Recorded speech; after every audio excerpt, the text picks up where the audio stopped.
Buenos días a todas y todos. Quería agradecer en primer lugar a la Academia Pontificia por la invitación y a Gustavo Vera también por su incesante trabajo en la lucha contra la trata de personas. Bueno, yo voy a comentar hoy algunas reflexiones sobre cómo ciertos mercados criminales sostienen y refuerzan la desigualdad, en particular la desigualdad de género. La trata de personas, a más de constituir el flagelo de la esclavitud en nuestros días, tiene un sesgo diferencial, la selección de género. Para iniciar esta presentación, me interesa compartir los pensamientos de la antropóloga Rita Segato a propósito de los crímenes de mujeres en Ciudad Juárez, en tanto sus análisis pueden echar luz sobre los modos de esclavitud actuales y, muy particularmente, aquellos que involucran a mujeres y niñas, y por eso, en su ya muy visitado texto, La escritura en el cuerpo de las mujeres asesinadas en Ciudad Juárez, Rita Segato refiere: allí se muestra la relación directa que existe entre capital y muerte, entre acumulación y concentración desreguladas, y el sacrificio de mujeres pobres, morenas, mestizas, devoradas por la endija, donde se articulan economía monetaria y economía simbólica, control de recursos y poder de muerte. Al analizar el tipo particular de violencia ejercida sobre el cuerpo de estas mujeres, Segato marca cómo la violencia sexual y la violación pueden ser entendidas en tanto enunciado dirigido a uno o varios interlocutores, como ese mensaje no está solo dirigido a la víctima o potenciales víctimas. Es cierto que en un eje vertical hay sí un mensaje disciplinador hacia ella o ellas, pero es posiblemente el descubrimiento de un eje horizontal de interlocución el aporte más interesante. El agresor se dirige a sus pares y lo hace de varias formas. Les solicita ingreso en su sociedad y desde esta perspectiva la mujer violada se comporta como una víctima sacrificial inmolada en un ritual iniciático. Compite con ellos mostrando que merece, por su agresividad y poder de muerte, ocupar un lugar en la hermandad viril y hasta adquirir una posición destacada en una fratría que solo reconoce un lenguaje jerárquico y una organización piramidal.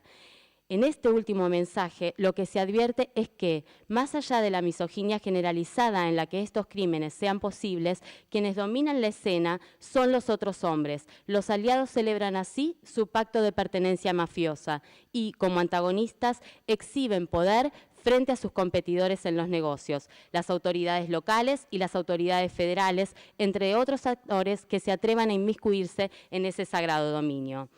Concluye Segato que este exhibicionismo es característico del régimen patriarcal en el orden mafioso. Entiende así que los feminicidios ocurridos en Ciudad Juárez pueden también pensarse como hechos con capacidad para producir y reproducir la impunidad. ¿Por qué? Porque quien perpetra esos crímenes dice a todos que su control del territorio es total, que su red de alianzas es cohesiva y confiable y que sus recursos y contactos son ilimitados. Este es, en el plano horizontal de comunicación, el mensaje escrito en el cuerpo de aquellas mujeres. A su vez, ese mensaje es también el que se escribe en los cuerpos cosificados y apropiados de la víctima de trata con fines de explotación laboral y sexual. La organización funciona en red y necesariamente mantiene contactos con el poder político y económico y tiene acceso a todo un conjunto de facilitadores que permiten el lavado de los activos provenientes de la explotación de personas.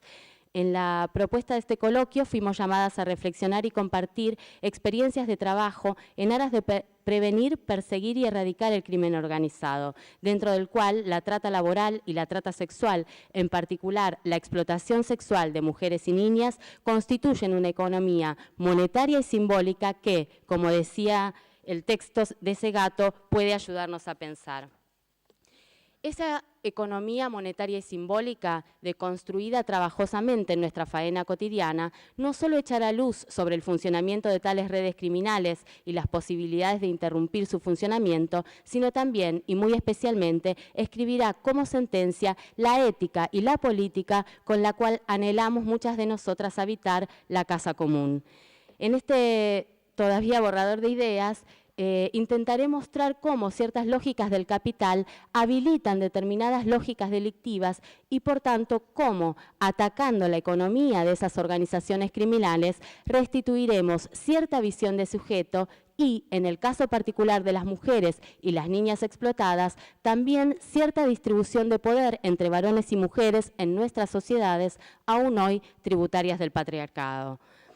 Economía monetaria, flujos financieros y su relación con la trata de mujeres y niñas. En el trabajo de Grondona, Videgain Ponte y Rodríguez Enríquez sobre flujos financieros ilícitos, se analiza su capacidad para socavar la equidad de género, haciendo especial referencia a las principales fuentes de evasión fiscal ilícita, entre ellas el lavado de activos procedente de actividades criminales como la trata y la corrupción. Más específicamente, las autoras sostienen que uno de los delitos internacionales que genera flujos financieros ilícitos es la trata de personas, que impacta fuertemente en las mujeres, y explicitan que los réditos de esta explotación se lavan por medio de los mismos mecanismos, estructuras, jurisdicciones y facilitadores que sirven a la evasión y la ilusión fiscal. Este señalamiento resulta fundamental, como se verá, a la hora de pensar en términos de una persecución penal estratégica.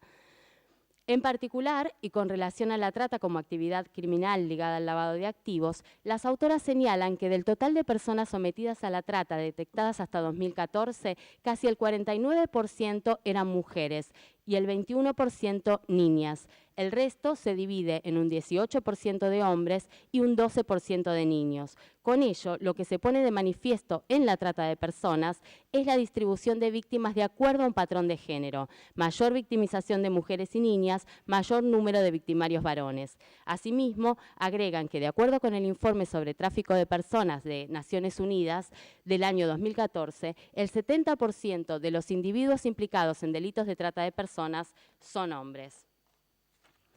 En ese marco, y tal como refieren las autoras citando a Hamm, la trata aparece como el resultado de múltiples factores situados en distintos planos, pero que guardan entre ellos total relación, además de encontrarse imbricados en políticas económicas incapaces de proveer medios de vida en los países de los que son oriundas las víctimas. A estas circunstancias deben sumarse la ausencia de regulaciones adecuadas para enfrentar la economía ilícita mundial. ¿Por qué mujeres y niñas son particularmente vulnerables a la trata de personas? Porque su posición socioeconómica y por el lugar que muchas de ellas ocupan en el proceso migratorio pueden ser sometidas a la trata al momento de intentar migrar. Esta circunstancia da cuenta, por un lado, que la feminización de la migración está ligada a las tendencias de la trata y a la feminización de la trata. A su vez, una mirada atenta a las leyes que restringen la migración y el modo en que éstas se combinan con la corrupción de los funcionarios a cargo del área nos alerta sobre la existencia de un campo propicio para la trata de personas. Asimismo, la pobreza y la feminización de la pobreza, el desempleo, un contexto cultural que tolera la violencia contra las mujeres, sistemas patriarcales con normas que restringen la autonomía de las mujeres, el acceso limitado de muchas mujeres a recursos cruciales, medios económicos, redes y vínculos sociales, etcétera, así como la demanda de mano de obra barata en sectores económicos feminizados, son algunos de los factores que promueven la vulnerabilidad de las mujeres a la trata de personas. El papel prevalente de las mujeres como proveedoras del sustento familiar, como mano de obra barata en las cadenas globales de valor y como trabajadoras domésticas en el marco de una organización social del cuidado injusta, completa el círculo vicioso de sustentos e ingresos económicos precarios. En definitiva, la violación a los derechos humanos de las mujeres puede verse como causa y consecuencia de la trata y, por tanto, no solo las políticas públicas de empoderamiento de las mujeres para el acceso a más y mejores derechos resultan un modo de atacar la trata, sino también las políticas de persecución penal de la trata que, bien entendidas, constituyen a su vez una forma de empoderamiento y restitución de derechos. Por ello, y tal como se verá, atacar la economía de la trata, su mercado criminal, supondrá al mismo tiempo reequilibrar socialmente el lugar de esa mujer o niña víctima, además de, en un nivel macro, reposicionar a las mujeres en el puesto que ocupan en la economía social y política. Es por ello entonces, en línea con lo señalado, que para abordar el problema de la trata y el mercado criminal habrá que poner de manifiesto, evidenciar los métodos empresariales de las organizaciones delictivas y la dimensión comercial que la explotación de la prostitución trae aparejada, al tiempo que, por la propia lógica del capital que regula esa economía, habrá que tomar en consideración que en esa lógica las mujeres y las niñas son la mercancía a la venta. Por tales motivos, y tal como señala la ley, habrá que realizar un desplazamiento en el enfoque para desde el comienzo colocar la mirada en los abogados, contadores, propietarios de bares, casas de masajes, locales nocturnos, casinos, hoteles y maquilas que posibilitan la trata. La persecución penal estratégica como ataque en la economía monetaria y simbólica de la trata.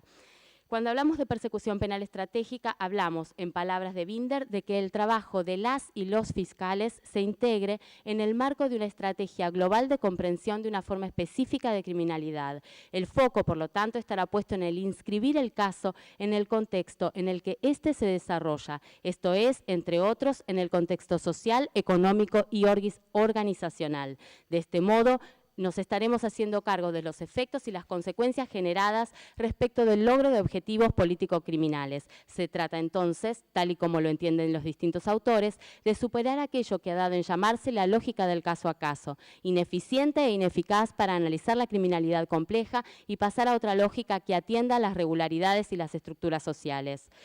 Esta lógica es la que impone analizar los mercados criminales asociados a la trata y la explotación de personas, los cuales a su vez se conectan con la corrupción y la delincuencia económica en al menos tres supuestos. Por un lado, en las prácticas de protección policial y la compraventa de zonas liberadas. Por otra parte, en los procesos de lavado de activos que resultan indispensables para poder utilizar las extraordinarias ganancias generadas por distintas actividades criminales, reduciendo el riesgo de ser detectados por el Estado. Finalmente, existen mercados que están montados en sí mismos en torno a distintas formas de delincuencia económica. Tal vez el ejemplo más claro de esto sea el mercado de servicios offshore, donde las actividades criminales se componen de maniobras de evasión impositiva, fuga ilícita de capitales y lavado de activos. Esto, a su vez, interrelacionándose con actividades legales. Por ello, una intervención eficiente y eficaz deberá dirigir su mirada hacia los mercados criminales, lo que significa disponer de los recursos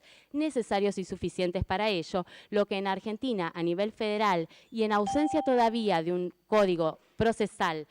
penal de neto corte acusatorio, se construye en el ámbito del Ministerio Público Fiscal que integro, junto a las procuradurías especializadas como la Procelac, como la Protex, o bien la Dirección General de Asesoramiento Económico y Financiero, la Dirección General de Recupero de Activos y Decomiso de Bienes, entre otras, que colaboran en la investigación de delitos complejos. Bueno.